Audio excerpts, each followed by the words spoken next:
How's your back? Shoulder doesn't really hurt right now, but every time I like move my neck like that, oh yeah, I hear the bone grinding. That too. Don't demonstrate that really anymore, unnerving. Cody. It's really unnerving to like, yeah, to feel your bones grinding against each other. Yeah, it's almost like when things pop, but not in a good way. You know, It's unnerving. It's also nerving. Yeah, yeah. How does that phrase work? Because you'd think that it should be nerving. Well, yeah. I think that makes me nervous. Yeah. Not unnerved. That means I will have fewer nerves. Like if I have a lot of nerves, like you've got some nerves. Yeah, why would I say, oh, that makes me feel unnerved? That would actually be like relaxing. Anyway. Da-da-da-da-da-da-da. Hello, dig for bones.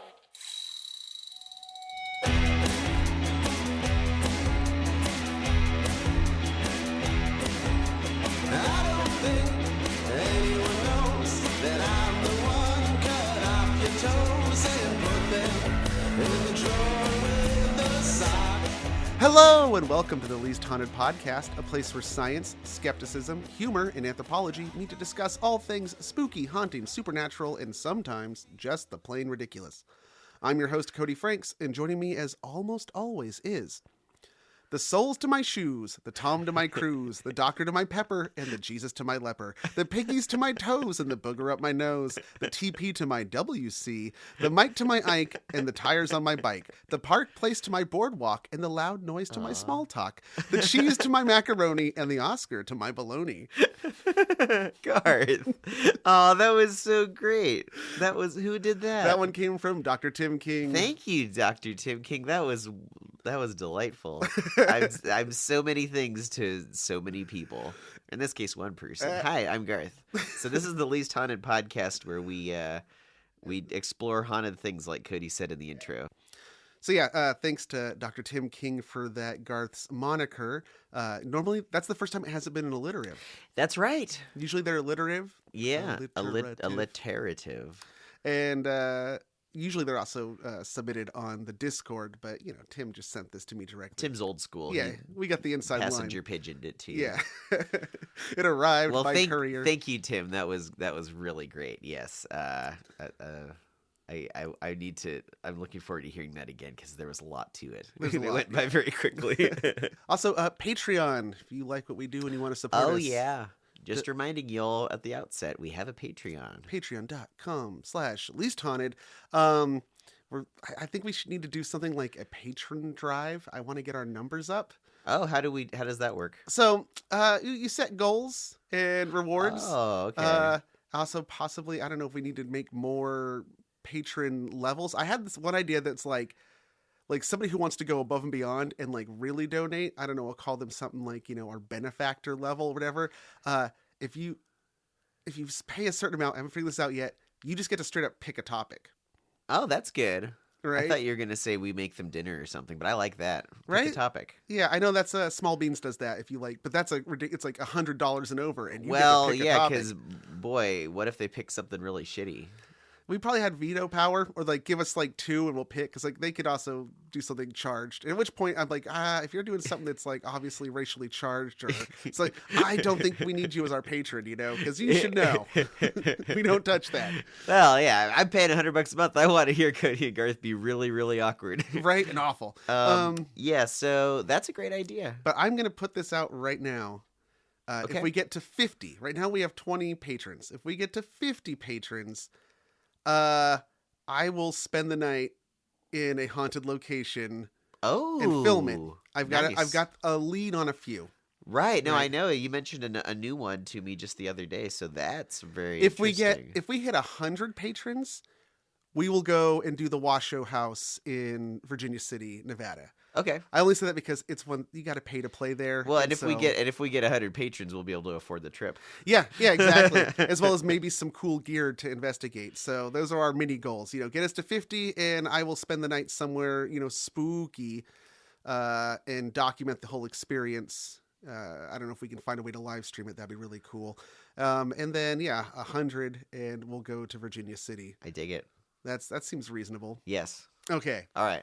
Now, that out of the way, let's get to today's topic. Garth, do you ever see faces and things? Yes. like wood knots, Yep. branches, Yes. clouds. Yeah. How about your kitchen floor? Yeah. Oh, okay. I live in a wooden house. Yeah, Everything has true. texture to it. Yeah. Yes, I see faces everywhere, Cody. You're like, I'm a psychedelic hippie that lives in a wooden house. Yeah, any two circular things near each other, and they're immediately eyes Okay. to my mind. Well- Yes. This case we're going to talk about today is about some faces in a floor. Okay. I first learned about today's topic in the same place that I learned about a few of our past topics. In Reader's Digest, Strange Stories and Amazing Facts. Copyright 1976. Oh, he brought it with him. Cody is holding up a heavy tome. Yes. Hardcover. Nice. Ooh, that's classy. Can you hand that to me? Yeah. Ooh, look at that. It's got this like weird printed cover that is like meant to look like maybe leather, but it's not. Yeah, it's yeah. cardboard. It's got gilded it's lettering. like 70s classy all the way. Yeah. Let me see the copyright on this. I think Strange it's stories and amazing facts. 76. Although this edition Yeah. came from 77 because it talks about the copyright somewhere else. 1976, the same year as Garth's Corner. Oh, it's going to be about 76. Yep. Okay, interesting. We did not plan that. Nope. That's just one of those coincidences. It's not supernatural. It's coincidence. Says you. So this book, we've talked about it before. It was given to me by my Nana. That's my maternal great-grandmother. She gave it to me for Christmas in the year 2000.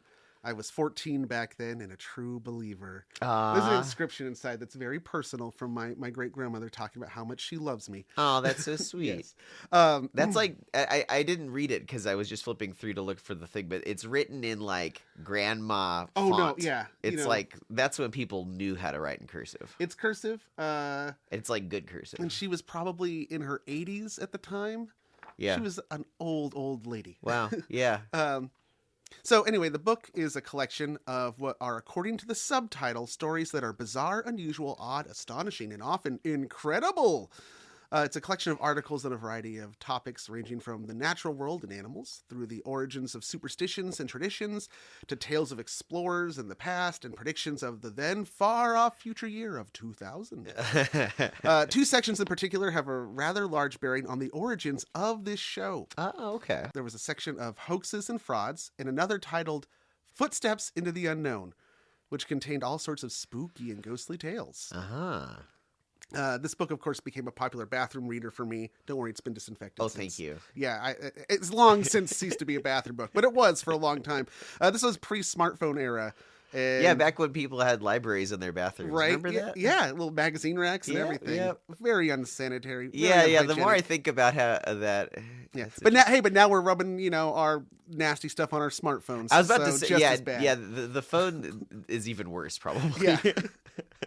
Yeah. But since my brain is like a sponge, it soaked up and stored all of those little random trivium away in the dusty recesses of my mind cabin. Is that plural for trivia? Trivium, I think so. Trivium. I believe so. It is now. That is a good piece of Prove me trivia wrong. right there. What is the plural for trivia? Now, granted, a lot of the stuff that's in this book and in my mind cabin is just as outdated as what we learned back in high school. But some of it still holds up. Okay. I mean, Okay. certain levels of research don't go out of date. It's like Right. there's everything up to this point, so it's kind of like a time capsule of some of this stuff. Hmm. But there's one page that I always dreaded with fear, a page that I would nervously try to skip over if at all I could. Page 391 in Footsteps into the Unknown, and it is a page that Oh, can happened I to have see it? happened to have photographic evidence of the strange tale written about on that page in the page previous. It was an article titled "Ghost Faces on the Kitchen Floor."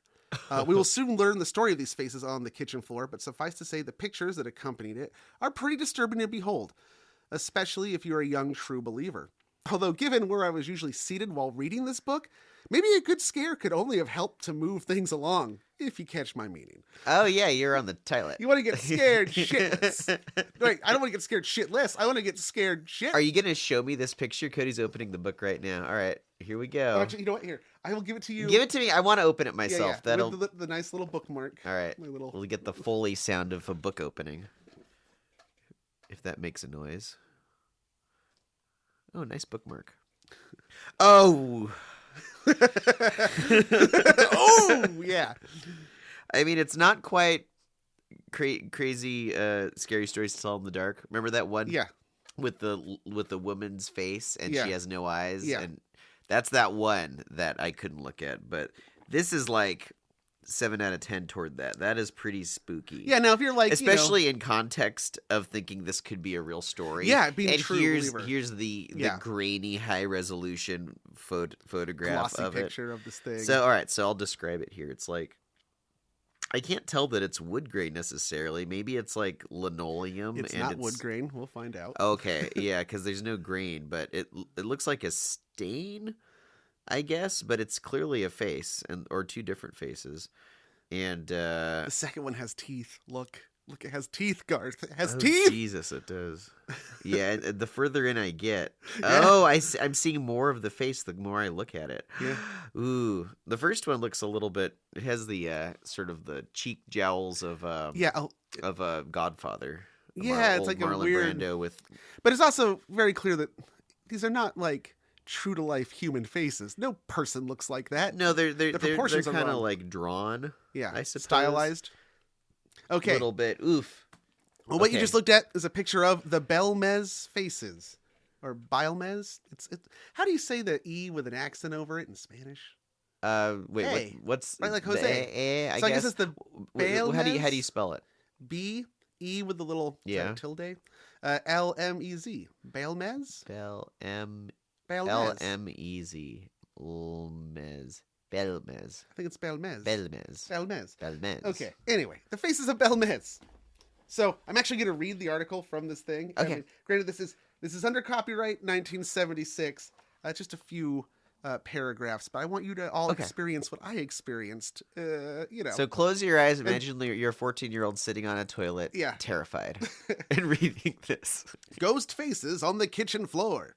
An elderly woman and her infant grandchild were sitting in the kitchen of their village home when suddenly the child cried out excitedly. The innocent eyes of the child had seen nothing more than a diverting new game, but it was a game that terrified the old woman and developed into a mystery for which scientists, despite every test, have as yet been unable to find any natural explanation. It happened in the village of Bélmez, not far from the city of Cordoba in southern Spain, on a hot morning in August 1971. Subparagraph titled Wider and Wider. They have little titles. Oh, nice. You got some Dan Aykroyd in you. in this I one. think it's like halfway Dan Aykroyd, half Matt Berry. Yeah, You know, it's yeah. kinda- yes. You keep rolling with What it. what the child had seen was a human face that had spontaneously imprinted itself on the pink floor tiles. A face with troubled features, infinitely sad. No recognizable pigment of any kind had formed the image, and when the family tried to rub it out, they were horrified to find the eyes only opened wider, and the expression grew even more sorrowful. So yeah, this because you're is- trying to rub it out. So this is pink tile. Okay. It says pink tile here, but we're going to find out it's not. Oh, okay. Got it. A case in point that there's in the story's retelling, and this has obviously been, It's folklore. elaborate. It's been yeah, there's- retold several times, I'm sure, yeah. And this actually becomes a problem, as I'll discuss in my research. Okay. Alarmed and bewildered, the owner of the house tore up the floor and replaced the sinister tiles with concrete. But 3 weeks later, a second face emerged, this time with even more clearly defined features. Oh. The affair had taken a turn far beyond the grasp of the simple village folk, and now the local authorities became involved. They ordered a section of the floor where the faces had appeared to be cut away, and an official inquiry began. Wow. Workmen dug the floor up, and uncovering the remains of a medieval cemetery. Meanwhile, What? a third apparition took place, then a fourth, then a series of faces altogether. The kitchen was locked and sealed. 4 more faces, including that of a woman, appeared just as mysteriously in another part of the house. Now wait, was this, you said it was Spanish. Was this Spain or Mexico? Spain. Okay, so medieval. Okay, got it. But they were the last. The phenomenon melted away as inexplicably as it had begun. All this time, the curious apparitions had attracted many kinds of experts to the house. Even the most cynical of them were unable to prove that the images were the work of a human hand. Their puzzlement was enhanced by the evidence of ultra-sensitive microphones planted in the house. That's right, we got Microphones. EVPs. Strange languages. These Ah. microphones had recorded sounds not audible to the ear, voices speaking strange languages, agonized moans matching the torment in the eyes of the faces on the floor. No one yet has come forward with a really satisfying explanation for the faces of Bélmez. All the experts have been able to suggest is that the house was once the scene of some tragic and terrible incident, perhaps connected with some sort of medieval witchcraft. Ooh. Ooh, okay. So there were two photos of faces. Yeah. Was that did it say in the footnotes which photo was which from that? Now from that story, like it sounds like they took it out, then a new one emerged. Hold on, I gotta get back to the page. I fucking- Well, it's you stupid. slapped it with such finality It blew out the that it blew the bookmark out. The one on the left is probably that of a woman. So it does appear to be these are two different. Okay, Okay. but like from the same story. Yes. So if one was replaced before the other, for one thing, I wouldn't say that the faces really looked like they were tormented in pain exactly. Yeah, they almost seem kind of like They'd seem less perturbed than that. yeah, almost like it would be meme-like if you saw, like, I could see a creepypasta about that face, like, like, Yeah, it almost yeah. has It looks like it's anticipating something. yeah. Okay, so now we're gonna get to, as near as I could find, the real story. Okay. Okay. It does make me curious, like how much of this was true, and that is really perplexing of a story, Yeah. Oh. like to explain, unless it was just made up completely. So, in 1971, at a house located at Calle Real 5, Bélmez de la Moraleda, Jaén, Andalusia, Spain. So it's the city is called Bélmez de la Moraleda. It is in Jaén, which I think is like the county, in Andalusia, which is then the region or Got state it. of Okay. Spain. Okay. The house belongs to the Pereira family. So Bélmez is a small city with a present population of 1,833 as of this year. I'm not sure what it was in 1971, but probably just as small. This is like a rural, it's say city, but with a population like that, it's like saying like Sierra City, California is still a city. Yeah. It's a ghost town, has a population of like a few hundred, but at I one see what time you're it was a saying. city. Yes. Got it. City by rural standards. It's very rural and agrarian. The province is actually the largest producer of olive oil in the world. So just imagine warm, sunny hillsides covered in olive groves. Ooh, yeah. Also important to note, Spain at this time was still a dictatorship under the rule of Francisco Franco. Oh, okay. So as this is happening, just imagine there's also a bunch of fascists still running around. It's Pan's Labyrinth. But like later. Pan's Labyrinth is like the beginning of that. This is much Oh, later. yeah, This is because Franco was around for a long time. 1939 through 1975 Yeah, is that's when he was in like the It's so Franco crazy government. that Spain was a dictatorship during that And whole yeah, and like period. part of the Axis, like they were allied with the Nazis, and yet 1970s, Gerald Ford, the U.S. president, still like sat in the back of a Cadillac at a parade and waved with this fascist dictator. Interesting. Yeah, Interesting. interesting. I'd like to learn more about. Okay. Anyway, moving on from Spanish politics of the 20th So century. the home itself not very big. It's a simple whitewashed building. And has a cement floor. Now, in that story, it mentioned a pink tile. In the other versions I read, I didn't see any mention of the tile. It said it was cement from the get-go. So I don't know. Looked like cement from the photos, but it would be very. I mean, I was trying to place it as like masonite, maybe, because it looked stained. But Yeah. it was high contrast black and white photos. It kind of could be any material. One day in August of that year, Maria Gomez Camara, age 52 at the time, she saw the image of a human face that had appeared stain-like on the concrete floor. Okay. So she had her husband, Juan Pereira, and their son, Miguel, smash up that part of the floor with a pickaxe and pour new cement. And then what do you think happened, Garth? It soaked back into the new cement. Yeah, another face appeared. All right, I have a possible explanation. Already. Yeah. You go ding. It's like a game show where you buzz in when you think you know the answer. Did anybody look up at the ceiling right above this? Is there just like a leak? drippy face on the ceiling? Yeah, is there a drippy just like and then it would drip and make that same shape no matter what kind of new material you put on, the shape will keep reappearing because the drips It's not are in always that the same pattern. face. Oh, right. This is like a different face. Okay. Um, Never mind. I withdraw yeah. my ding. So by now, though, being a small town, even the mayor has heard about this event because it's all everybody's talking about. And he tells the family, don't destroy that new face. Yeah. Instead, I want it cut out so we can study it. Yeah. for Also, sure. I found out like their neighbor across the street, and this is a small little lane. Like this is like pretty much a village. So when you say street, Right. like it's not that big. Their neighbor across the street worked for was the police chief or worked okay. and then of course being the police in a dictatorship.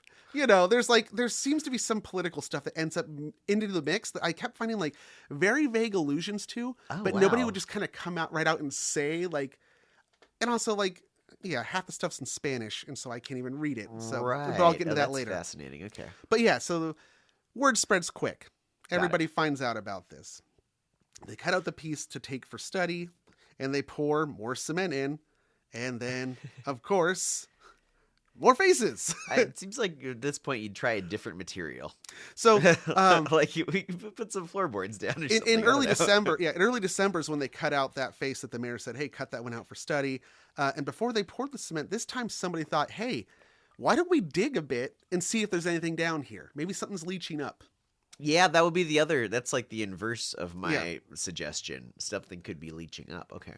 And so they dig down 2.8 meters. And they find... A meter is about a yard. Yeah. A few inches short of a yard. So, this is between like 12 to 15 feet? Wait. How many meters? We'll round up and say 3. It was 2.8. Okay, yeah. So that would be like 9 feet. Oh, yeah. About 9 feet. Yeah. So they dig down and they find human bones. But curiously, no skulls. Oh. Now, the presence of bones under a house in a city that has been around since the Middle Ages is not that surprising. Hell, throw a rock in certain parts of Europe and you'll hit a spot where there's either a body buried down there or something very historically significant probably happened there. Compared to where we live, Europe is just a graveyard. Yeah. Every square foot. Full of bodies. Yeah, no wonder it's all the hauntings are in Europe. Yeah.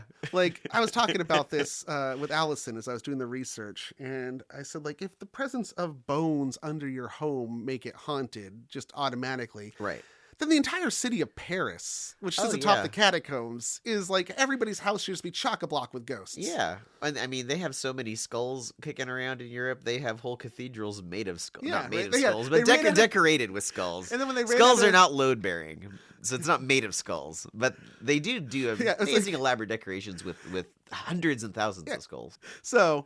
yeah, it's not that weird that they're finding bones down there. If we did this podcast in Europe, we wouldn't even have to dig for bones. We could just sort of reach down. I tripped over a skull coming in the door. Where was I? Oh, yeah. So, point is, not that strange that they're finding bones, but it is kind of weird that there's no skulls. Right. So they fill it in with concrete, and then more faces appear. Now, because the word is spreading, the word gets out. And it starts being referred to as La Casa de las Caras, or the House of the Faces. The tale spreads, it appears in media, and soon tourists are visiting the city and the home, and they're charging admission. By Easter of 1972, which is only about 7 months or so after the faces first showed up, hundreds of people had come to see the faces. Wow. So there's a bunch of faces at this point. Yeah, it started showing up just one at a time, and then it starts being like... all over the floor? All over the floor in the kitchen. Okay. And they're different shapes, they're different sizes. Some are in profile, some are nothing dead on. but faces, and all the bones underneath are missing their skulls. Yes. Okay. Yeah. What's leaching up from the bottom? The ghosts of their faces. Yeah. They're missing heads. What my other theory was going to be maybe that this was a very guillotine-happy city once upon a time. Mm-hmm. So they chopped off a lot of heads. And the heads got buried in a different place than the body. So that's how you'd find a bunch of bones. Maybe we'll find some kind of skull rack somewhere. Yes, exactly. So there's got to be skulls, a pile of skulls somewhere around here. Yeah. So within half a year, a little over half a year, it's become a well-known phenomenon, not just nationally but internationally. Hundreds of people coming, and it becomes like a regional mystery house. It's kind of like the mystery house, right? So over the next 30 years, the faces continue to appear, disappear, because sometimes a face would be there and other times it would be gone. Sometimes they rearrange themselves, like the expressions would change. Is the family still living in the house? Currently, no. No, but I mean during all of the... Okay, so they would like open up the downstairs to the public and like curtain it off. Although they were still actively living in this house. I think they're still living in the house. Okay. Just having strangers come in for... during business hours. However at the end of the day, okay, gander, okay, everybody go home. We gotta, start making dinner. Got it. I don't know. Maybe they built another kitchen on, because it seems weird that they keep walking on top of these faces every day. That would be a little spooky, right? So over the next 30 years, though, they keep showing up. And of course, as attention grew, so too did investigations. Mm-hmm. So, like what's causing these faces to appear? Well, let's talk more about the faces. Okay. During the first year, new faces appeared on average of once a month or so. They appeared at different speeds or in stages. It's even claimed that sometimes this happened while they were being observed. Oh, wow. But video or it didn't happen. Right. I need to see this happening. It's not enough that someone said, I saw it happen in my own house. Now pay me to come look at it. It's like, no, I need more, substantiation than that. In February of 1972, the tabloid Puebla published an article that claimed the mystery was solved and that they had the formula of what sort of chemical was used to accomplish this effect. Ah. They claimed that it was a mixture of silver chloride, silver, and chlorine that when exposed to ultraviolet light would reveal the faces. Basically, they had turned the floor into a giant silver-type camera like we talked about in ghost photography. Oh.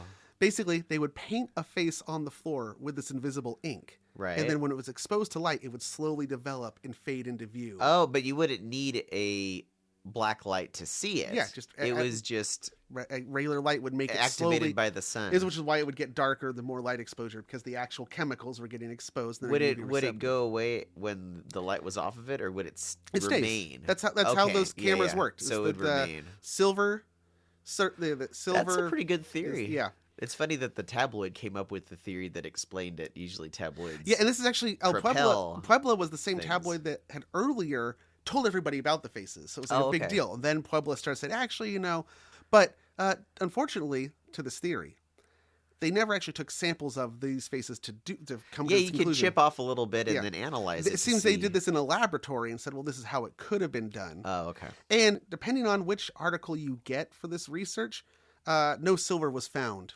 in any of the traces of any samples that were taken. Because remember, they did remove a face for study. The mayor said, hey, take that out of here and study that. But silver's not found. And then later it comes out, years later, that the article in Puebla denouncing it as a hoax was published at the bequest of the Franco government. Oh. They wanted to squash any more talk about these ghost faces because according to the reporter who wrote it and was pressured to do so, it had become an issue of maintaining public order. So these ghost faces were a threat to the fascist dictatorship. I guess so. Franco he wasn't known for being a person who liked having fun. No. Just not a fun lover. Mm-mm. No. These people are having too much fun with these faces. Gotta squash it. For a guy whose name is like the same name twice, he doesn't seem very fun. Yeah. Francisco Franco. Frankie. Anyway, I want to get your input on these faces, Garth. Like, you saw those pictures, but did you look up any more online? No, I haven't. Okay. Should we? Yeah, let's look at some more. Look at some more of the faces okay. On your thing. Just do a Google search. And I want it, because you're an artist. Yeah, I'm going to do a DuckDuckGo search because I like my privacy. So what am I looking up here? Bélmez Faces. Belmez Faces. Z. I want to hear, like, you as an artist, if you were looking at these and knowing that they're on a cement floor, like, how would you do this, basically? Oh, okay. On the cement? Yeah, and also, give it artistic critiques as an artist. Okay. Because if the idea is that these, like, are representations of actual human beings who are buried there, should... A lot of these remind me of, that one painter who would paint warped faces. Bacon? Yeah, a little bit of, like, Francis Bacon. Francis Bacon. And most of these photos are black and white. They definitely have a, like, stain look to them. Mm-hmm. Like, so, I don't know. I've never painted on cement before, really, but I can imagine you could experiment with different kinds of things. You'd want it to soak into the cement a bit. Like, just painting acrylic on cement would just flake and obviously be paint. So if you're going to, like, color the cement where you're not putting material on top of it, you'd have to find a way to stain it. So I don't know what would stain cement. I would try different kinds of vinegars and inks, maybe. If you were to, like, thin out an ink with water even. Cement, especially when it's, like, newly poured, is pretty hydrophilic. Like, you pour water on it, it soaks right in. Yeah. In fact, when you pour cement, you want to keep it wet for a few days or else it might crack if it dries too quickly. So especially new cement will just soak stuff up. So if you were to pour water with ink mixed in, I think you could maybe get this. But I don't know. I'd have to try it. It seemed like the very beginning they were frequently tearing up this floor and pouring new concrete. Yeah, and maybe that would be the way to do it. Because I don't know if old concrete would take stains as well. Maybe it would. But whether it did or not, new concrete, I'll bet would. Because that would, like, absorb water. But this is happening over a period of, 30 years. So it seems like you would have They're to... probably not pouring new cement all the time. People would notice every time they come in, like, Yeah, why is that patch new? Yeah, that seems unlikely. Yeah. So they're probably finding a way to stain old cement. Okay. As far as the artistic merit of the faces, I really like them. I mean, they're not like photorealistic, but they're definitely evocative, and you don't want a photorealistic thing for maximum creepiness. You want kind of simple but have everything a little funky, like asymmetrically warped. I mean, you look at like drawings children do of monsters, and they will often change up the shapes of things or have a monster with no eyes or like with extra this or that. So it's not really doing that. These are all humanoid, but they still have that same vibe to them. And there are some that actually do verge more on like photorealistic. There are a few, some of them do, yeah, because there are a few different styles present. Well, I was about to point that out too. So like if the family is drawing these, either one of them is a pretty good drafts person that they can draw in different styles, or maybe they're all getting in on it and they're all drawing the faces, and that would explain why they're kind of in different styles. Okay. So that's my critique. And that has been... I give it a minus. A minus. Garth's art critique. Garth's art critique corner. Okay. So as to investigations and theories, it's actually really hard to find quality material on this case that's not just regurgitated versions of what we've already said. It seems like with some of these lesser known or like things like that, probably you find a bunch of sources that are all saying the same thing because they were all referencing one source. Yeah. Also, that might be true of history. Yeah, actually, maybe that's true of the larger body of knowledge that humans have. Everybody's reading the same Wikipedia article. Yeah, real. Now there are sources, like I said. If I was able to read Spanish, I mean, yo sabe y hablo en poquito español, but not enough. Hablo solamente un poquito español. And then there's other articles that are written in German, and there's a reason for that in a moment. Some articles about fascism. Some articles are behind paywalls, and as we said before, with that patron drive thing, this place runs on a shoestring. In the past, journal articles that I've been able to read have been kindly shared with me by friends who are academics and have JSTOR memberships, which cost money. I was able to find an excerpt from one that was from a like book on anomalistics, which is studies of anomalies. It details the investigation of Professor Hans Bender. He's going to do his own investigation with blackjack. He was the founder of a well-regarded German Institute of Parapsychology. He's basically a German Harry Price. Okay. He was an expert in supernatural stuff and coined the term uniformity of the occult, or Gleichformigkeit. Gleichformigkeit. Gleichformigkeit des Okkulten, which was his way of saying that because you can find examples of occult beliefs and like psychic phenomena and ghosts throughout all of history across all cultures, and they seem to be experienced by people of all social classes and education levels. Therefore, that is proof that ghosts are real. He had never read Joseph Campbell. No. Okay. And I don't want to be telling tales out of school, but probably a Nazi. Well, he lived from 1907 to 1991, and he wasn't like an officer or a member of the SS in the way that Otto Rahn was. Right. But he did teach at an actual Nazi school. It was a university that was like founded by Nazis. Basically, they invaded France and took over a university, and like this is now the Nazi university. And who amongst the staff is going to stick around? And he's like, give me a PhD and I will. Oh, I see. So what did he do after the war? Did he just keep teaching? Yeah. Well, he had to I think he had to really fight. He probably had to change the curriculum a little bit. There was a little sub note in his Wikipedia article that it seemed like he had to campaign and argue and defend his PhD his doctorship because it was given to him by the Nazis in a fucking made-up institution. That's something that I've never considered. Like when the war ended, you have an entire like society of academics that were possibly promoted by very dubious other people. Like how do you sort that out? I bet a lot of people had to like kind of reaffirm their credentials. Wow, I never thought about that. So he taught at this Nazi university during the war, and he was a high-ranking part of the faculty. Like he was way up. And then also like after the war, he was held for a while in a British. They just call it a camp. Like a POW, like he's a prisoner of war, right? Yeah, like waiting trial. So make of that what you will. I'm not going to say the man was a Nazi, but he was a Nazi. He went along with the flow. Yeah. Got it. Anyway, in 1972, he manages to visit Bélmez multiple times and conducts his own investigation by teaming up with the Spanish parapsychologist Germán de Argamosa. Interestingly, neither of them published any report on their findings or investigation, which is weird.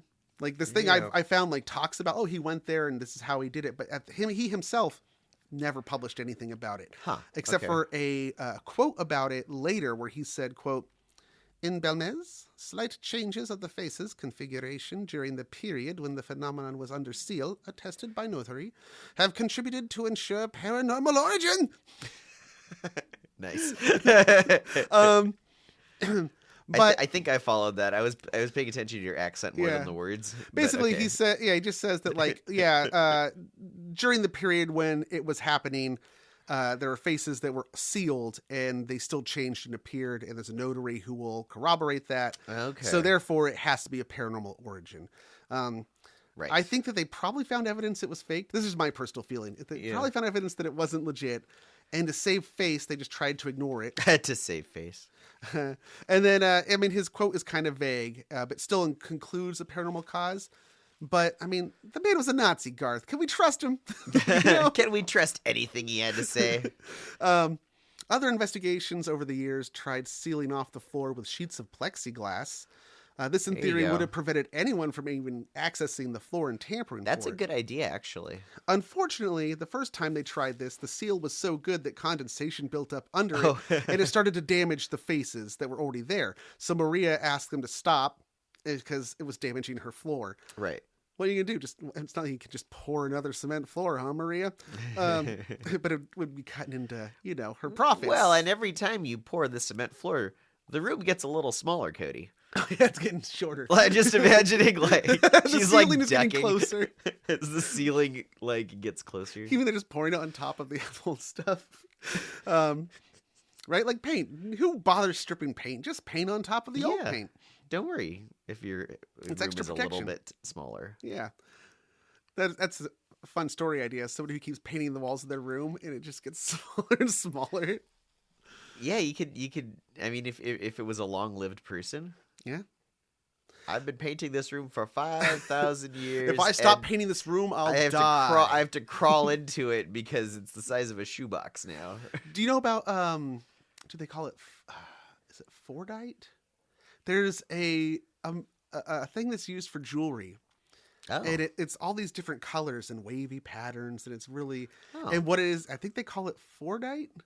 And that means like Ford is in the car company Ford. Because what it is they were getting in Detroit, in the car manufacturing warehouses, where all the paint from like cars being painted in paint booths would drip on the floor and build up all the different colors of the car parts. Oh, cool. And it would solidify. And then, it would become this like hard thing. And so they could cut it like a gemstone. And you have this cool cross cut of all these different patterns and colors. Whoa, that's really cool. I had not heard about that. That's really neat. Yeah, that's tangent. Laminated paint. Another attempt was made with a similar solution of kind of covering it over with plexiglass, and they had to stop because of more condensation. But it was claimed that a face still appeared while it was under the thing. Oh, okay. What's the odds it's just a water stain that you've seen a face in? Yeah, the thing about this whole story is it's like, well, it was claimed, by the people, by who? Yeah. So this is all hearsay, right?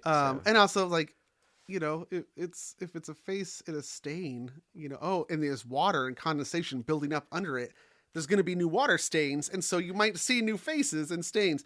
Yeah. But we'll also, I know post Garth's Corner, we're going to talk about that. Oh, yeah, we're going to get into the psychology of seeing faces and things. The Reader's Digest version said that the faces only appeared for a short while. Everybody else seems to say appeared all the way up until Maria's death.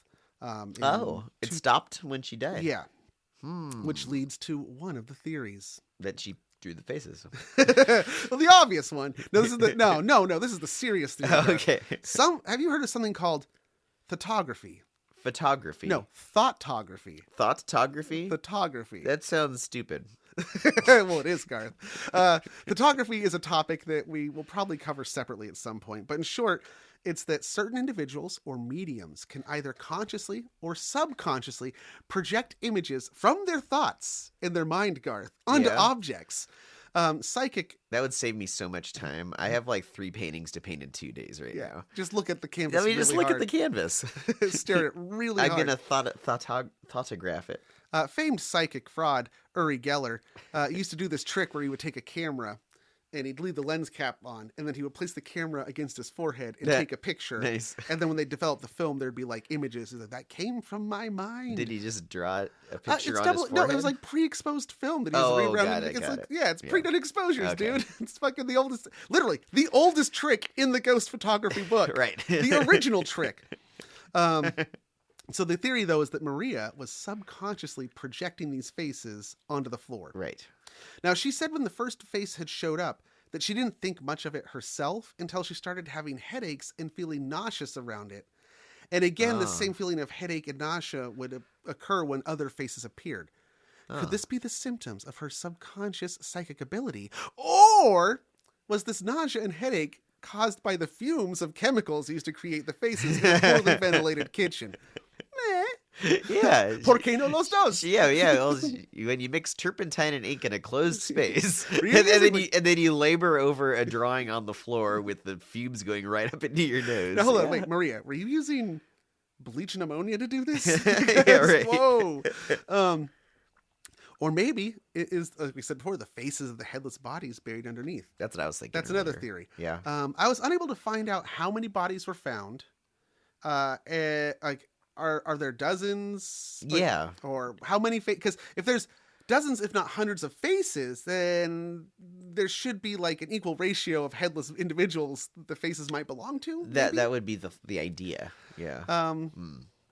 And also, if these bodies actually were found without heads, I want to know more about that from an archaeological perspective. Yes. Like, what was going on in Bélmez in the past that caused these headless bodies? I mean, similar things have been found in other places around Europe, but from different time periods, and they always have fascinating explanations. Like, there was some that were found in, I think they're doing like a car park. They were making like a parking lot in England, and they found a whole bunch of like bound and headless bodies, and they found they were all like, what seems to have happened was it was probably a Viking raiding party that like got overwhelmed, and like the people rose up like, no, fuck you, and then they like killed them and took their heads. They bound them and took all their heads. Yeah. Whoa. I mean, also there's like a Celtic tradition of removing heads and taking heads from and wearing on. You would take the heads of your enemies and have them tied to like your horse's saddle. They didn't shrink them up there. No, they kept them full size.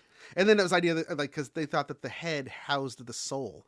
And so if you took somebody's head, you're taking their soul, and you could, like, still talk to it and, like, influence things with it. All really cool. Yeah. So what's going on in Bélmez? I want to know about that. Yeah. But, obviously, these are fakes, right? Like, come on, look at them. Yeah, I need a little more proof. Okay. Myself. That's just me. But as to the how and the why. Yes. In a 1993 issue of the Journal of the Society for Psychical Research. Oh, yeah. Shout out SPR. Their researcher, Luis Ruiz, that's a fun name, Luis Ruiz Noguez, noted that there were 3 different, they call them cations, or pigments, or things that were used in the production of pigments, of paint, that could be mentioned in this. And they said it was like zinc, lead, and chromium. Lead and chromium were the basis for a lot of commercially available paint at the time. Lead white, chromium oxide. There's a couple of chromium greens and yellows, I think. Yeah. But then there was chemical analysis that didn't find levels of zinc, lead, or chromium in a significant amount to really suggest that was going on. Oh, okay. Zinc was also used for white. So that first face that showed up, I forgot to mention, the one that is in the book, like one of those, they had a name, they called it La Pava. La Pava. Yeah. What does that mean? Let's find out. La Pava. Or is that a proper name? Apparently pava in Spanish means like a turkey hen or a kettle. Oh, okay. No idea, but they call this face La Pava. I don't really see why. Yeah. Looks like Didn't the come face up in the of story, just that they of called a it La human. Pava. So that one was one that got a lot of, they took samples and stuff and looked at what made it up. So right away though, like, remember they took a sample, I mean, they cut one of those faces out of the floor and said like, hey, we want to research this. The government wants to look at it.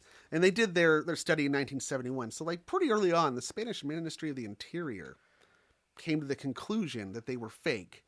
And they said they had this investigator, Jordan, do this commission. And they said that it was, quote, pigmentation with a dark brownish substance, a mixture of soot and vinegar, and the aggressive action of a chemical compound. Oh, okay. He stated that with regard to the enigma of the chemical procedure, I solved it by discovering that this compound can be found in any drugstore by asking for a German product to remove concrete stains. Oh, so a concrete stain remover Yeah. mixed with vinegar and soot can make a stain. Yeah, it seems to be the Interesting. thing. Yeah, because I mean, if you mix a solvent, I mean, you can use turpentine to cut away oil, but you also use turpentine as a medium for oils. They kind of go together. Yeah. So, okay. Yeah. So La Pava was one of the first faces to show up, and it was one that was removed for study. Oh, okay. Currently, that was La Pava that is one. back at the house, but now it's like mounted on the wall under glass. Nice. So if you see pictures online, you might see some that appear to be on walls, and you're like, but I thought they came from the face. Oh, before. good to know. But it seems Okay. like if they found a really good one, they would cut it out and put it on the Yeah. wall. Yeah. Put a little frame around it. But they looked at La Pava. They used infrared photography of it, and they saw that there was pigmentation that had been added on top of the original appearance of something, and they could even see the signs of brush bristles. So what it seems to be is that some of these might have started out as actual stains. And then in the way that you see faces, you're like, hey. She just accentuated an already existing stain. Right. So that's why it's hard to get it's kind of hard to say, like, well, there's some paint pigment, but there's no paint pigment. That's and some smart. of them, the things, right? And then from there, it might be that because there's dozens and if not hundreds of these faces, they're a collection of different methods. They're not all the same method. Yeah, well, if she's doing this or someone in the family's doing it, they're going to be trying out different things to see what works. Maybe they're just making stains. Like, you kind of like throw the material on, get an abstract shape, and then work with that to make it into a face. Yeah. And some of that could have been how it was done, and also could have been a combination of maybe there were some that were photoreceptive, and that's why it showed up after time. So it's like, they're going to cover it in glass.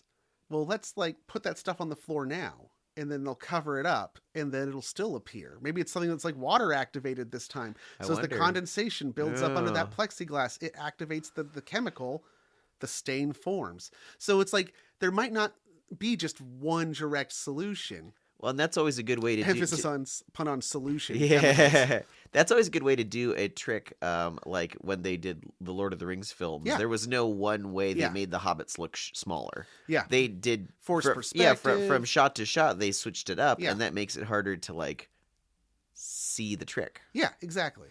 So yeah, maybe these stains were made in several different ways. Yeah. Oh yeah, that's good. Mm-hmm. Well, like we said, after she died, the faces seem to go dormant. And then there's a celebrity paranormal researcher and ghost hunter, Pedro Amaros. And he starts getting involved and says, I'm going to try to like investigate myself. And when he's investigating, new faces appear. But the media quickly turns on him in the most vicious manner and tears him apart. The newspaper El Mundo wrote an article about how these new faces were a fraud. Oh, okay. In May 2007, there's a journalist, Javier Cavaniles, and he teams up with an investigator, Francisco Monez, and they write a book called Las Caras del Bélmez. which is also a pun. It can mean both the faces of Bélmez, but it could also mean the scoundrels of Bélmez. Oh, that's fun. And they pretty much outline this whole theory about it being a scam from the very beginning. They say that it was Maria's one son Diego, who was doing the painting of the faces. Oh, okay. So, what really happened? I think that book in 2007 is right. It's definitely a hoax perpetuated for financial gain. Oh, yeah. Like I said, there's a bunch of different techniques that were used, but these faces, they brought in tourism for the town, which is why local officials had a vested interest in keeping the story going and defending it. The family obviously benefited from it, and it had a lasting impact. I mean, it definitely made an impression on young me. Yeah. But whereas those pictures used to scare me, now I'm actually kind of impressed. I'm not even mad. That's amazing. I mean, yes, they are scammers. But so are the folks who run the Winchester Mystery House. Yeah. And the benefit of tourism to a small rural city in southern Spain is probably a net gain. I think so. I mean, Yeah. today the story is so little well known anyway that I can't say that it had any lasting harmful ripples like the Crystal Skulls did. Yeah, nobody's avoiding proper cancer Right. treatment because of these faces. Yeah. So at the end of the day, it's little more than another example of like a roadside attraction. You know, mystery spots, giant balls of twine, and faces in the kitchen floor. And now we're going to take a trip to Garth's Corner. That's right. But first, dig for look for faces.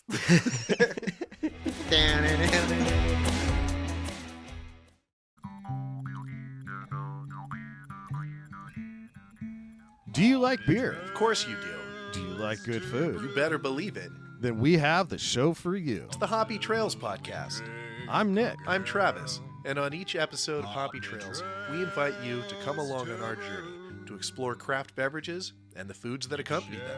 Check out Hoppy Trails on hoppytrailspod.com or listen wherever you find your podcasts. Connect with us on Instagram at hoppytrailspod or reach out to hoppytrailspod@gmail.com. We would love to hear from you. Come travel the Hoppy Trails with us, and remember to always say yes to the hoppy ending. Cheers!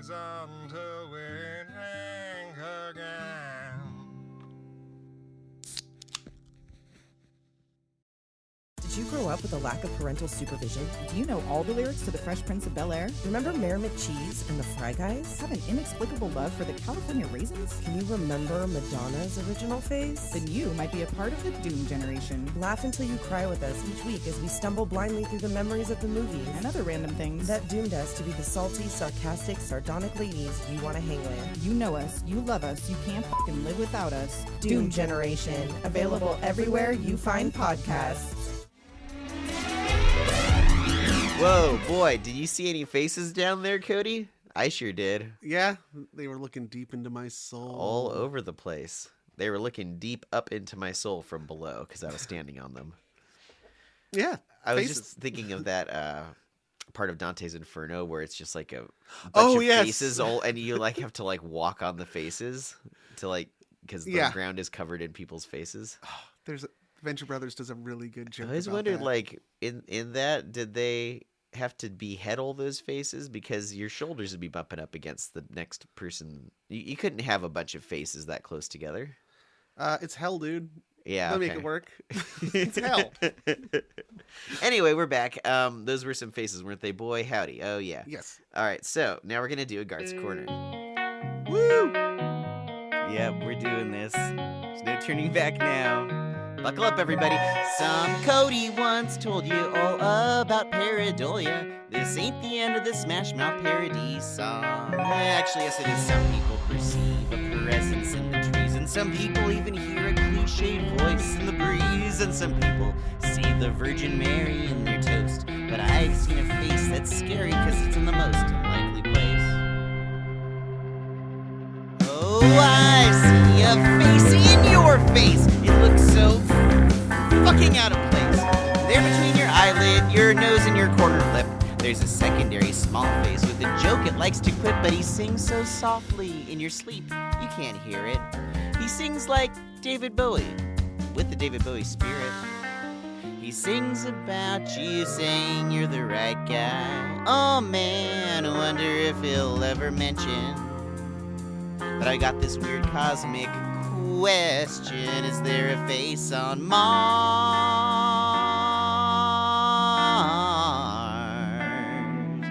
He sings with a tone that couldn't be forlorner. That face on your face, on the pillow, on the bed that I set up so you could take a nap in Garth's corner. Woo!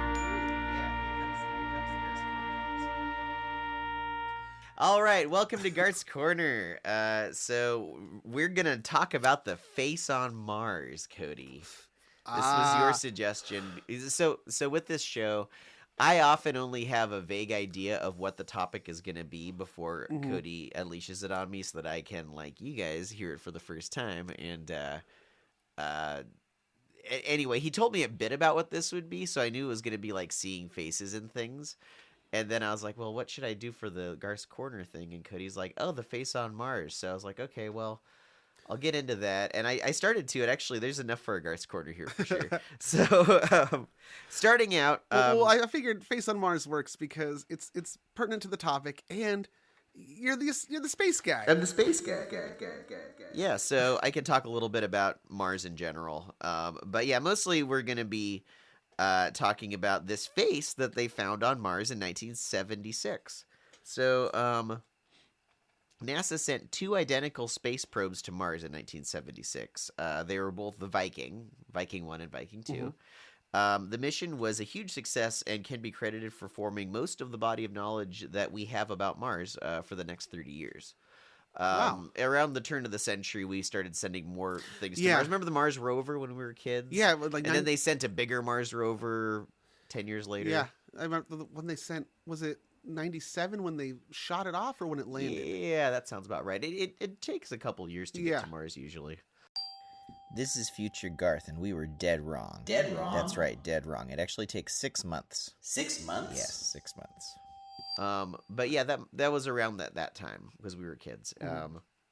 But yeah, I mean, this was 1976, and we hadn't really gotten any close-up high-res images of Mars until then, and I don't know that there were really any others since then for about 20 years. The Vikings were flybys, right? They didn't land. There was landers too. Oh, there were landers. Okay, yeah. I thought actually, let me double check that. Hold on, because I read that there were both. Maybe I'm confused. Was it the Cassini probe? I guess that's the difference between probe and lander, right? Yeah, hold on. I should know this. Keep sending probes to Uranus. Doesn't work out so well. A lot of pressure. It's gassy. Yeah, each spacecraft was composed of 2 main parts. There was the orbiter, and then there was a lander. So okay. Yeah, there was one. For the purposes of this Garth's Corner, we're talking about the orbiters. Yeah. But there actually was a lander. The orbiters also served as communication relays for the landers once they had touched down. Satellites, yeah. Exactly.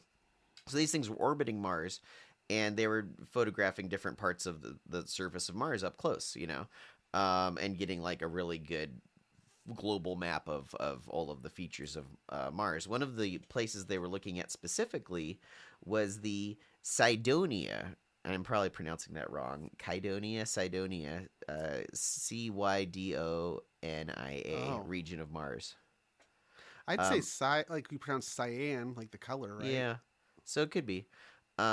Cydonia, which was it's sort of a transition zone between the heavily cratered regions on the south and the smoother regions to the north. So scientists believe Cydonia may have been a coastal zone. In our last episode, we were talking about water once on Mars. Yeah, so we're pretty sure there was. Yeah, based on like the terrain of Mars, there were once oceans on Mars. Yeah, and so that makes and all that. That makes sense. Then it's like, yeah, you're not going to see craters because that was stuff that was either underwater, exactly, in erosion. I'm going to be sending you several images. Here's the first one.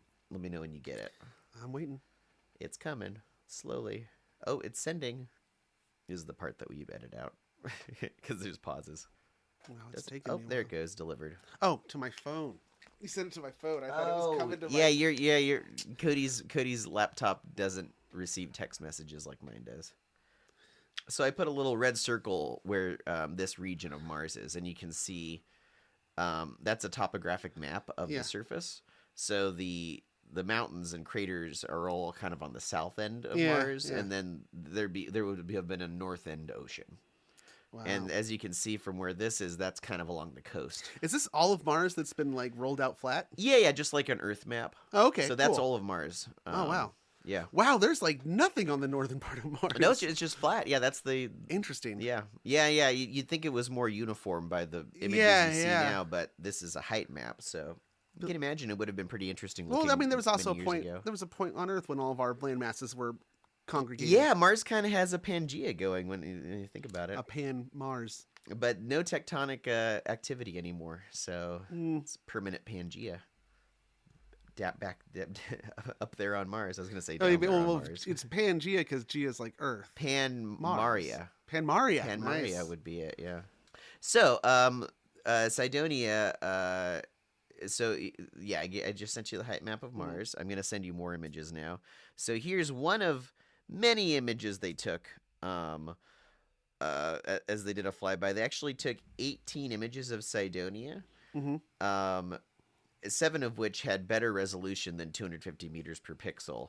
And of the 7 good ones, 2 of them were basically exactly the same lighting. So really you have 5 distinct images of this face on Mars.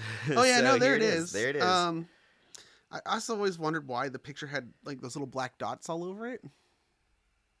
Oh, yeah, that's... I'm not sure. I don't know if those are not... in other pictures. Yeah, I don't know what those black dots are. They look like they're in there, but they're not like rocks or anything, because this face is 1.2 miles long. It's really big. Okay, yeah. So these aren't like even boulders. Those would be the size of giant buildings or something. So no, I think that's just like, those must be artifacts. I'm not sure though. No. I don't think those are like really on the surface. Yeah. According to NASA, quote, the speckled appearance of the image is due to missing data called error bits caused by problems in transmission of photographic data from Mars back to Earth. Data back to Earth. Data back to Earth. Yeah, I'll bet you do, you freaky old bastard, you. So anybody who hasn't seen this... It looks like a face. Yeah, it looks like a human face or a humanoid face. Pretty good. I remember in the 90s, this became a big thing, and there were like infomercials for like, you could... buy videos of some like guy giving his talk about the face on Mars and how the government was covering up alien. Order The Monuments of Mars, a terrestrial connection, a 90-minute video for $19.95. Act now to receive your personal copy. Oh yeah, it was a big cottage industry around the face. It even Mars. shows up in popular culture. I'm sure I don't want to get ahead. Sorry. Oh no, I don't talk about popular culture all that much in this one. Oh okay, yeah. But the face on Mars influenced a bunch of stuff. I feel like there were movies that came out. There was a movie, Mission to Mars. Mission to Mars. Did that have a face? Yeah, it did. The face was part. That's where they were going to investigate. They went into a door in the face, and then they saw like a little model showing how we all came from Mars or something. And spoiler alert. But also, sorry. it also creates a tornado that like tears people apart, which yeah. then itself is parodied in Futurama. The native Oh. Martians, you enter the Martian reservation by going through the face. They Oh, said there's another the butt of Mars there's on another the other entrance side of the on the other planet. side. Yeah. That's right. In the episode, they used a tornado to, anyway. I forgot about that. And then Invader Zim had a thing about there's the face on Mars, but there's also a butt on Mercury, and yeah, they fight. But anyway. So the chief scientist of the Viking mission, Gary Sheffen, dismissed the face on Mars, saying, it's a trick of the light and shadow. There's a second image that shows the face. It was acquired after 35 Viking orbits and seen from a sort of a different angle, and the sun was on it at a different angle, but it still looked like a face. And these were discovered independently by a couple of other guys, the computer engineers at NASA. So because it's NASA, these are all published. So everybody in the whole world got to see these in pretty short But I'm also order. mentioning that there's thousands of pictures and data that has to be gone through first. So it's like it might take a while for somebody to find this because they're like, oh, we're going through all this data. Yeah, absolutely. So the photos were taken and give them a few months of analysis, and then they'll release it to the public. But this face was, as you can imagine, a huge deal for believers in aliens and spawned a lot of excitement. One of the guys who was excited, Richard C. Hoagland, believed that the face on Mars was evidence of a long-lost Martian civilization, along with other features he believed to be present, such as pyramids. There's some pyramids you can see nearby. I didn't send you an image of that because it's really kind of mountains with flat surfaces. Yeah, they there's look people kind of who like pyramids. And he was arguing that was like a ruined city on Mars. Let's see. Oh, Carl Sagan. He did accept that the face was subject to scientific study, but criticized the speculation on it in his chapter "The Man in the Moon and the Face on Mars" from his excellent 1995 book, A Demon Haunted World, which I would recommend to anybody who is a fan of this show because it's all about superstition, basically. Oh, cool. In modern times. I'll have to read that. Yeah, it's a good one. In 1998, a news article about the space face quoted a scientist talking about deciphering intelligent design in nature. This quote, intelligent design. A cutting of that quote was used by Charles Thaxton in an overhead visual for a lecture at Princeton, and it was his first public use of the term intelligent design, Motherfucker. which he used to substitute for substitute for creation science. So that's where that term came from. Ugh. Is somebody talking about it out of context and using the term. See, so unlike the faces in Bélmez, the face in Mars has caused some damage. Yeah, well, or at least it was used inadvertently to propel this idea that, everything was designed in nature. Because here, look, a giant face. Now, Cody, I have another face on Mars to show you. You're gonna love this. Here's another one that was also found. Now, I know that here on Earth, alien believers and ancient aliens and ancient societies and Atlantean believers, hey, look at that! Yep, happy face on Mars. It's the classic 70s happy face. Yep, with a little nose. Yeah, and a nose, and he looks like he might have a little tongue sticking out. Goofy, doofy, happy face. All right, so anyway, well, you were in the middle of a thought. That they point to landmarks here on Earth all the time to say, look, this, like for example, Machu Picchu, the mountain that Machu Picchu's on, from a distance looks like the profile of a face staring up into the sky, and they try to say that's proof that there really was a giant sculpture of a face. Oh, they had a city built on it. Built up. Interesting. Yeah. Okay. Bullshit. Bullshit. Here everything sat for about 20 years, but then we started sending more spacecraft to Mars. Finally, we got new photos of the same region, and here's an updated photo of the face of Mars. And actually, I'm going to send you two different ones. Now, I already am going to anticipate that it doesn't look the same. Yeah, but these just kind of look like it's clearly a mesa. Like you had to have the lighting just right to look like a face. Yeah, it's a mesa. It is interesting looking. No, it does have kind of a cool. Like it's weird that one side of it is more rounded than the other. Yeah, at one end. Yeah. But that just is it speaks to like. That there used to probably be weather on Mars. There's absolutely. Well, there still is. There's huge sandstorms and shit, right? They have sandstorms. They're not quite as heavy duty as like in the movie The Martian. Did you ever see The Martian? Yeah.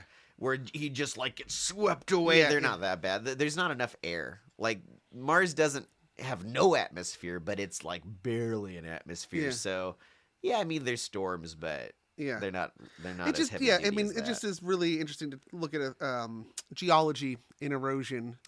And that's most of what people study on Mars, because I mean, there's canyons and all kinds of indications of you can learn a lot looking at the geology of Mars. Yeah, no, I would like to know like what is the actual like history of this. I mean, you can see a spot on the right side from this picture. You can see like. It looks like there's a massive landslide where like part of it slumped down. That's what I would assume that is. So yeah, it's probably got, maybe it's an extinct volcano that partially collapsed. Could have been. Shasta. Yeah, absolutely. And there are a lot of volcanoes on Mars. Olympus Mons, for one. The tallest mountain in the solar system. Yeah, exactly. One of many. So these photos I sent you were from the NASA's Mars Global Surveyor that was in 1997 to 2006. Mm-hmm. And then the Mars Reconnaissance Orbiter, and then the European Space Agency's Mars Express probe. Now, people who still believe are probably like, well, of course they're not going to show you the real picture.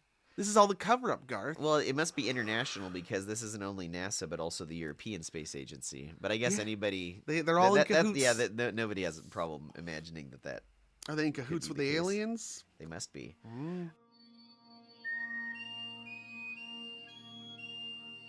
They've even like gotten a 3-dimensional representation of this face by combining the data of shots from a lot of different angles. And yeah, there's no, it's just a trick of the light, like the first guy said. Yeah. Oh yeah. Smart. Yeah. We were sending probes again to Mars, and not only that, we're sending like rovers. So there's several more things that we've seen in more recent times, and I'm sending you a few more pictures here. So here, what does that look like to you? Oh, that's the profile of a head. Is that like one it's of the Mahatma Stooges? Gandhi. Oh, it's Gandhi. I was gonna say it was one. I thought it was fucking Curly from the Three Stooges. And coming up next, we have... I like that there's an arrow. I know, yeah. All of the ones I'm sending you here have arrows. Here's a bunny rabbit. The bunny rabbit, by the way, is looks like it's just a rock. This is taken from a rover, so it's not like an aerial photograph. This is my favorite here. Check it out. Do you know what that is? Actually, I shouldn't tell you what it is before you have a guess.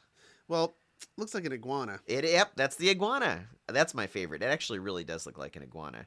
And you're going to love this. This is the last picture I have to send you. This is the end of Garth's Corner. They've even found our old friend. Oh, yeah, Bigfoot. Bigfoot. Yeah, no, I know. That one. Have you seen that one before? That image gets brought up all the time. Okay. He's even in the walking pose. Yeah. They're trying to say it's that Bigfoot on Mars. They caught extraterrestrial on Mars, and it's Bigfoot. So that concludes Garth's Corner, but really what we've been dancing around this whole time in this whole episode is the pareidolia effect. Yeah. And I've heard it pronounced different ways. Pareidolia? Pareidolia? Yeah. Or pareidolia? Pareidolia. Yeah. Anyway, whatever. It's this effect where you see faces in where there is no face. Yeah, exactly. It's not just faces though. I mean, that's the classic example, but pareidolia can be used for EVPs. Like, remember with the Bélmez Faces, they said they heard unknown languages, and they put up microphones. It's like, well, we did a whole episode on EVPs, and that really is it's static, and it sounds like human chatter sometimes. So it's when you perceive meaning in something that's otherwise there is no meaning there. So seeing faces, hearing voices count. One of my favorites is I've camped beside a babbling creek. Before. That's why do they think they call it a babbling? Yeah. If you sit there and listen to the water at night, you start to trip out and you think that like you're hearing voices. Like you start to think maybe I can make out what it's saying. Yeah. You know? Oh, I've had that experience. And then faces, the bathroom. It was a bathroom book that we looked at, right? Now in my childhood bathroom, the toilet directly opposite of the toilet was a window, and then outside the window it looked up into the redwood forest. Right? Okay, yeah. And I used to like sit there and look out and like see faces in the branches of the trees. Oh yeah. And it's cool. Sometimes they're like 3-dimensional, and sometimes they were for a long time, one of them, it was just Burt Reynolds. Burt Reynolds was up in the trees watching me take a dump when I was a kid. What a pervert that Burt Reynolds. Burt Reynolds, you scamp. Why do you hide behind that mustache? So yeah, seeing these things, it's so with the Bélmez Faces, like we said, it was probably a stain. There was pareidolia. So you could. There's kind of a question in what evolutionary benefits are there to human beings just seeing faces all the time? That seems like it would be a problem, but there's good reason to see why we over. It's like your brain. Yeah, your brain has a little tuner where it's like recognize faces, and if it's too sensitive, it sees faces where there were no faces. If it's not sensitive enough, it might miss faces. Yeah. Which would you rather do? Be overly cautious and have some false positives, or miss something important? It's our primate brain that's doing it. And so initially it seems it's probably starts with the eyes. You probably see the eyes first. Yeah. And that's usually how it goes. And it probably is like looking for predators, because if you're a primate in a jungle setting or in a grassland, your predator is camouflaged and is stalking you. So the ability to see its eyes and recognize that's a face. That is something's mouth and eyes right there. Very beneficial. They have done scans in MRIs where they've shown people images of faces and then things that look like faces. And they found that the reaction time to seeing a face to seeing it compared with the non-face is like equal. Like it's almost quicker. It's almost quicker to see something that's not a human face and recognize it as a face than it is actually to see a real face. Oh, that's crazy. And it's so what it might be is that trying to identify predators, but also in social interactions, we need to see each other's face to read emotions and try to suss out the intentions of the person we're talking to. That was what I read in my research for this too. Like, the idea is it's very socially beneficial since we are social creatures. It really helps to be able to read micro expressions on other people's faces. Not only like big broad grins or real angry things, but even very subtle expressions matter a lot. And people who are better at recognizing that are more likely to survive. So we're all super duper attuned not only to seeing faces, but to reading them when we do see them. Yeah. I mean, it's so ingrained that like there's questions like, what is the simplest? How simple can you make the representation and somebody still see a face? And it's as simple as 3 dots. Yeah, 2 dots, and the third one is look going, at your emojis. Oh! Emojis, yeah, exactly. Right? And then it's as simple as it gets, but everybody knows what it means. Yeah, so just seeing faces. But there's also been cognitive studies where people who have like overactive pareidolia and see faces a lot, there have been suggestions that it might be connected to a genetic tendency, towards like schizophrenia or mental illness, paranoia. Oh, yeah. You often hear the joke like, "Oh, if you see faces and things, you're paranoid." Right. You know, I can see how that would lead into that. Yeah, that's interesting. Yeah, but I also don't think that somebody who sees a lot of faces is necessarily going to be paranoid or be mentally ill. You might just have an imagination. It's easy to say. Yeah. If I could see a face and say like that tapestry hanging behind you, Garth. And I mean, I see a few of them. Yeah. But quickly, the more you look, the more you see. But quickly, I recognize like, oh, that's silly. Like, you know, that's kind of fun. That's a fun trick. Yeah. That's different than somebody who's like, no, there really are faces and they're watching. Well, that's how you react to it. Yeah. Yeah, absolutely. It's interesting, like being a cartoonist, how abstract you can draw a simplified face and still convey emotion in this. Like, if I'm going to draw something in kind of a Simpsons style or whatever, with giant, completely round eyes and tiny pupils, the eyes look nothing like human eyes. Yeah, but we read them like that. And you can still have the little brow furrowing or have the eyelid dip down or dip up from below. And very subtle differences in this super abstract drawing can convey all kinds of subtle emotion. That's in a cartoon. That might be why... That doesn't even look like a human face. Well, you look at like the development of cartoons and comics. There's a point where like a switch is flipped where before that, like even what was deemed as comics...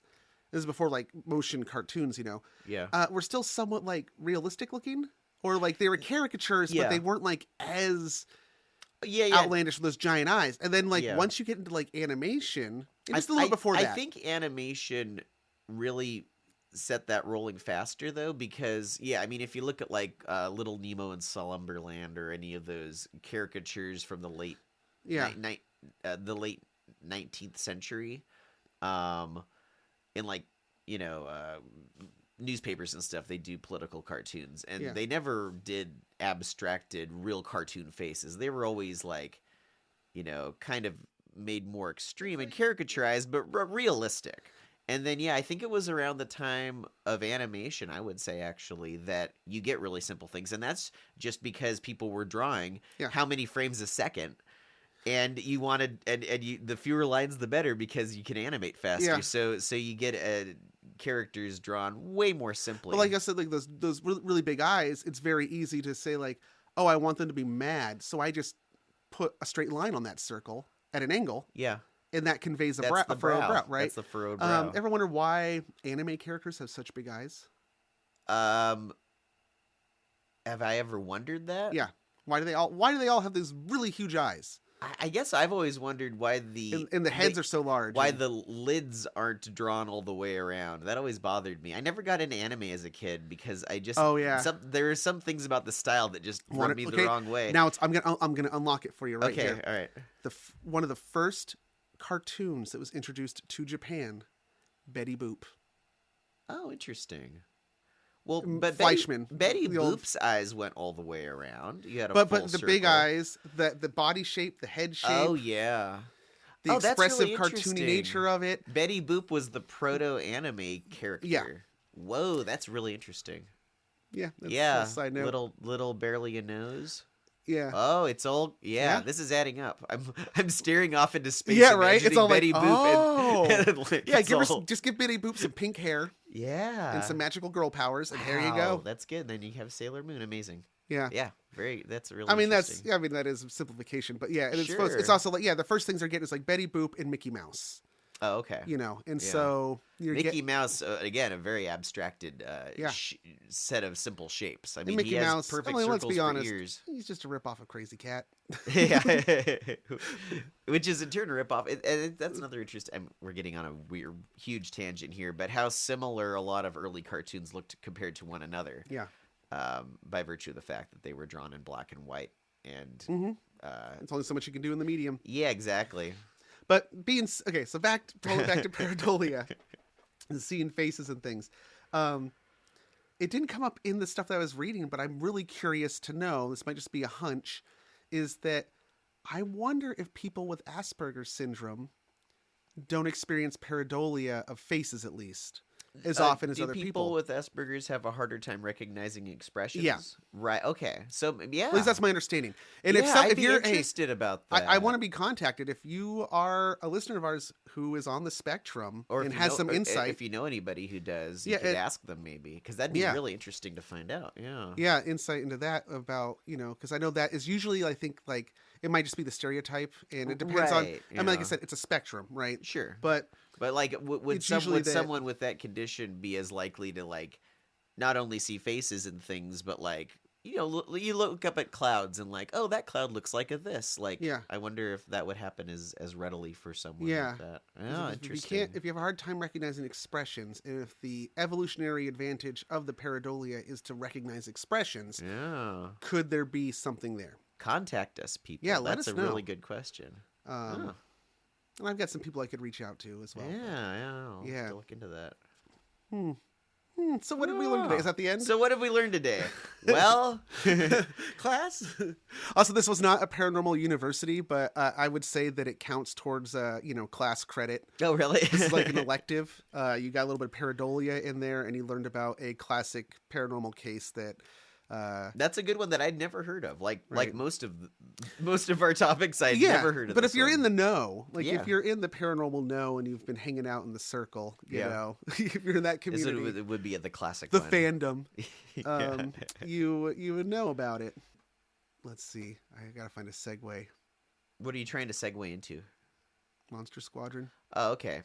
So, Imagine these faces. How about that? Yeah, many of you've never seen these people. We haven't seen some of these people. when we list off the Monster Squadron, some of them are people we know in real life, but quite a few of them, I don't know what they look like. Yeah, and I know them by if they're on the Discord stuff that they've posted. But I think of you as just an abstract. Because I don't know, when you think of somebody you've never met or a character in a book that isn't well described, you probably imagine a face, right? I do. Do you imagine the faces of the Monster Squadron patrons that we've never seen their faces? Because there's a few of them that I don't know what they look like. I actually was thinking about this recently because there was a Cody Cricket episode. Oh yeah, show on hiatus right now. Cody Cricket's taken on vacation. Yeah. But there was somebody who had talked about how they have trouble imagining faces and imagining ideas. And there actually is a condition of people who it's aphantasia. Oh yeah, which I is think I've heard of you that. can't like imagine. It's like you can't visualize things in your mind's eye. Yeah, and it was actually specifically it was a person who said they had no idea of what they looked out like. They can't picture themselves without a mirror. They can't imagine what they look like. That is very fascinating to me. Right? Wow. And so, but there's different levels to this. And so I actually was thinking about that, like, when I read a book, I usually read so fast because it is like I'm watching a movie. Yeah. But then I stopped, like, unless they describe the face, I'm like, am I just filling in faces, or is there just like a pink blur that I ignore because I'm so hyper focused on the action? Well, I mean, like in a dream, I find my dreams to be very fuzzy looking, except for the very specific thing I'm looking at. Yeah. so I won't necessarily have like fleshed out the faces of every person in the dream. And I think the same goes for when I read books. Like, it's only main characters. Yeah, Everyone's extras. I'll often like I have like stock characters that are like you know, that was a like Twilight Zone. actors. Oh, really? Yeah. Was that I've never seen that one where people are stock characters. The guy is on death row. Yeah. And he's trying to convince them if they kill him, that the universe will reset. And he's like, because this is all a dream. He's like, I'm really dreaming. And he's like, for example, you're not really the priest. You were my like second grade teacher. Oh, interesting. And there's he's that's like, a good. He's That's like, I can't place where you're from. And they're like, no, you were, you know, crazy. Yeah. Which, if he really was crazy, why would they execute him? He's obviously mentally infirm. Well, like, this was the 50s. Yeah, the 60s. 60s. But that ends up being the whole thing. Is he's like, no, don't do it. And they finally convince somebody. Wait, wasn't the death penalty not a thing in the 60s? It has been. Yeah. There was a period of time where there was no death penalty in the United States, and then it came back. It's also again. a story. It could take place in any setting. Okay, continue your story about. The but Twilight the point was he like convinces somebody, and they try to call the governor, or they try to call him like, hey, he says we have till midnight, and they try to call at the last second, and they fail, and then the lights go out where they're at, and everything stops, and then it like comes back in, and they're back in the courtroom for sentencing. Oh, whoa! But everybody is different. Oh, that's cool. Yeah. Oh, I like that. That's and so it really is. It's like, they're stock characters in a dream that just get, you know, when they made Futurama, they used to talk about this thing they called the crowd cannon or the crowd hose. When they when they have to like populate the background, they actually had like a tool in their like computer that was just a like mishmash of hairstyles, a paint tool that would just paint a bunch of like just spray the crowd hose, fill it all out. The wonderful things you can do with computers. Yeah, well, they did that in the last episode of As Always Sunny in Philadelphia with Dennis's vacation. He takes a mental health day, and they do the stock character thing in that one too.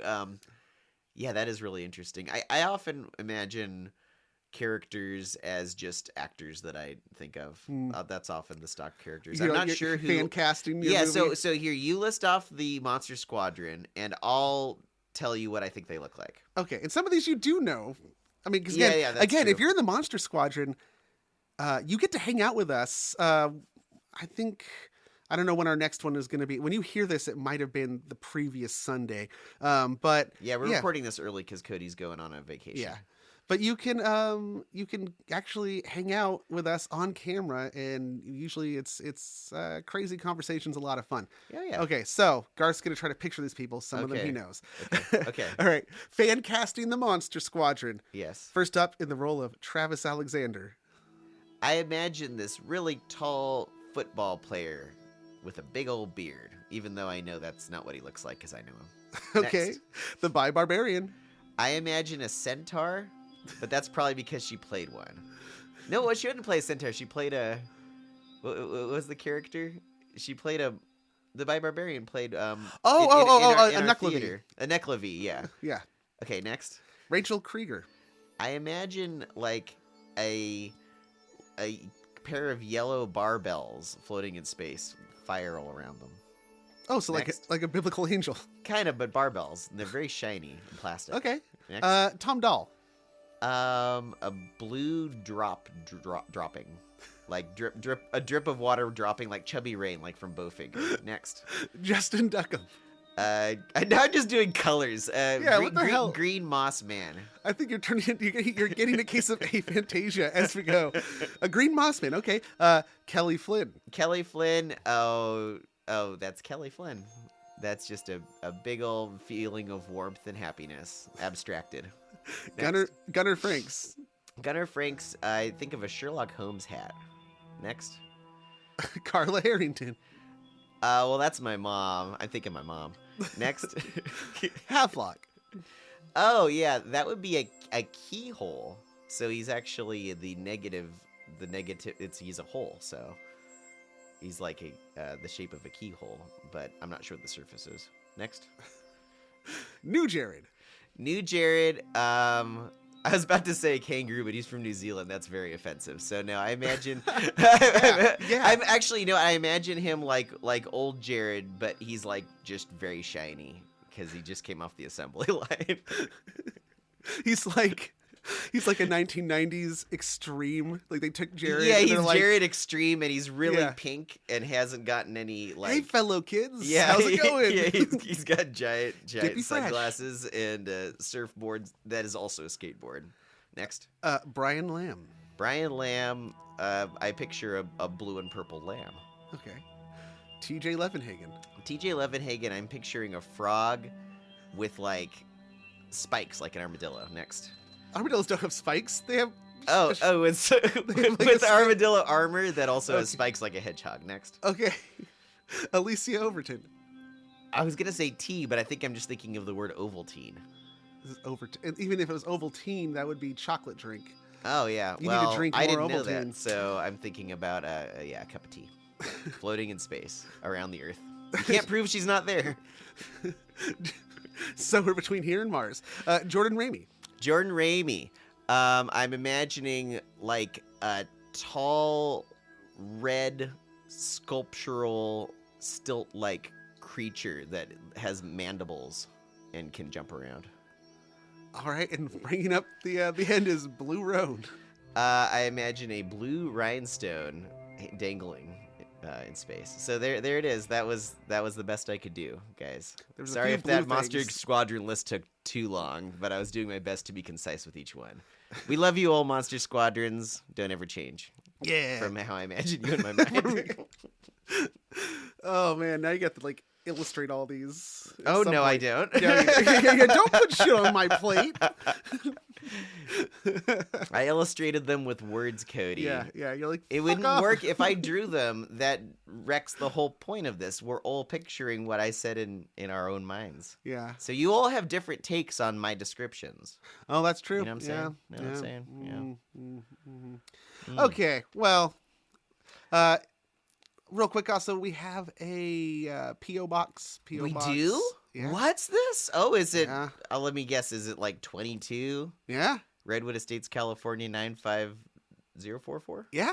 Oh, I got it. I got the zip code right. You know the fucked up That's thing the is, first time I ever got the zip code. Now people are probably like, why don't they know their own zip code? Well, that's not my zip code. Well, that's the thing is that, like, our local post office has its own zip code just for the PO box. The post office is not far from me, but it's a different zip code. Yes, everything around the post office too. All the houses are a different zip code. The post office Really? has its. I think the post office has its own zip code. That. Yeah. Is that normal? I don't know. Is that normal? Hey, let us know. Let us know. Let us know in the comments. All right, guys. Also, is this infected? Let us know. Let us know. Don't forget to like and subscribe. All right. Well, and ring that bell ding, so you don't miss a notification. We're on YouTube, you know. We actually every episode of this is a YouTube. Yeah. A very boring YouTube video. Yeah, we actually. So if you want to like help us out doubly, just go to our YouTube page and press play and go on mute, and then it'll count as a play. But don't forget to like it and comments. We actually got feedback, so we don't get reviews that often on like Apple. Please. But our latest episode, somebody commented on it, and I once it loads, I'll read it. Oh, so YouTube user @Matt-Z4BZ. Said, love learning when there's a totally explicable solution to a thing. Nice. Yeah. Love learning when he loves learning when there's an answer to the question. Me too, or just man. finding out then like, yeah, this thing that everybody says is inexplicable is in fact quite explicable, and we're gonna explic it right now. Yes. That's our job, is to explic as much as we can. Yeah, and if you want to hear more explicing, tune in to the next episode. But until then, remember, the only thing that's haunted is you.